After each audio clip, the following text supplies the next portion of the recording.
News చూస్తున్నాం. 10th paper leak కేసులో విద్యార్థి హరీష్ కు హైకోర్టులో ఊరట లభించింది.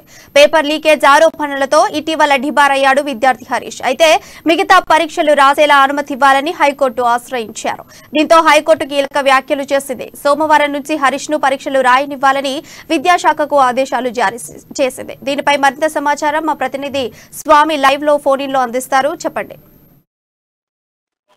ప్రియా, వరంగల్ అంటే హన్మకొండ జిల్లాలోని దారుణం చోటు చేసుకుందని చెప్పుకోవచ్చు.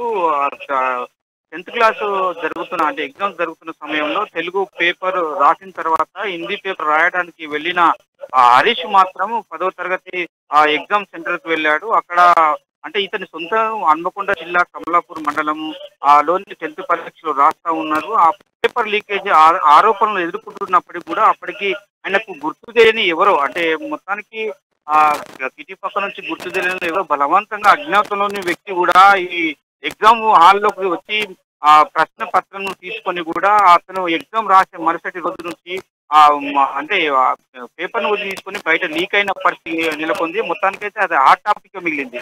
కానీ దాంతో కూడా మొత్తం విద్యార్థి సంఘాలే కావచ్చు, ప్రజా సంఘాలే కావచ్చు, హరీష్ కుటుంబాన్ని పరామర్శించడానికి ఎన్ఎస్సీ రాష్ట్ర అధ్యక్షుడు కూడా బల్బూర్ వెంకట్ కూడా నిన్ననే వెళ్ళి అతనితో మాట్లాడి కూడా ప్రెస్ మీట్ కూడా అతనితో కూడా మాట్లాడి కూడా బలవంతంగా ఈ అజ్ఞాత వ్యక్తి బెదిరించింది ఎవరు, పేపర్ తీసుకున్నది ఎవరు, ఎగ్జామ్ రాయడానికి పిల్లవాడిని కట్టుదిట్టమైన ఏర్పాట్లు ఉంటాయని చెప్పిన ప్రభుత్వం కూడా పోలీసులు ఎగ్జామ్ సెంటర్ లో అజ్ఞాత వ్యక్తి ఎలా వెళ్ళాడని చెప్పి కూడా సిపి గారిని కంప్లైంట్ చేసిన పరిస్థితి కనపడుతుంది. అట్లాగే కూడా మొత్తం అదే దామెర మండలం చెందిన సీతారాంపురం గ్రామానికి చెందిన హరీష్ అంటే ఒక యాదవ కుటుంబానికి చెందిన హరీష్ కూడా అతను నాకు ఏం తెలియదు, నేను బలవంతంగా కూడా నా పేపర్ లాక్కొని కూడా నన్ను వాళ్ళ ఉన్నత చదువులకు చదువుకున్నానికి దూరం చేశారని కూడా వెంకట్ కుటుంబాన్ని చెప్పుకున్న పరిస్థితి కనపడతా ఉంది. అట్లాగే కూడా సీతారాంపురం గ్రామంలో కూడా ఇతనికి మన హైకోర్టు నుంచి ఊరట లభించడంతో కూడా కొంచెం సంబరంగా అమరాలు అందుతుందని చెప్పుకోవచ్చు. కానీ మొత్తానికి